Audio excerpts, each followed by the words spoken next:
Na News at Forte, Whisper, Right Med, Rexona at ng Sunsilk.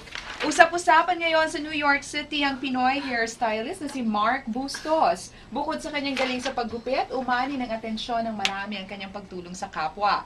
Tuwing day off ni Mark, nag-iikot siya sa New York para magbigay ng libreng gupit sa mga palaboy. Ginagawa niya ito sa mga kalsada o minsan sa park. Bukod sa pagtampok sa kanyang kwento sa CNN, featured din siya sa People's Magazine at Huffington Post. Sabi ni Mark, nagsimula ang kanyang pagtulong nang magbakasyon siya sa Pilipinas noong 2012 kung saan kanyang inarkila ang isang upuan sa barbershop para gupitan ang buhok ng mga bata sa kanilang lugar. Ako, Tony G, kaya ako ma-feature. Hindi ka pwedeng gupitan. Anong gugupitin sa'yo? Kilay. Teka, nasa ka si Maring Tony, ba't di ko siya katapat?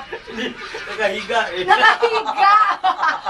Sarap ng higa mo dyan. Oo. Bale, komportable naman ako dito. Mananawagan nga tayo sa winner natin kanina si Ronaldo na i-deliver na ang kama mo dito. Kaya mo nagpapaganyan ka, gusto mo lang mahati na ng kutsyon, ha? Oo, ang tigas nito hinihigaan ko sa likod. Baka ibang katigatan na yan.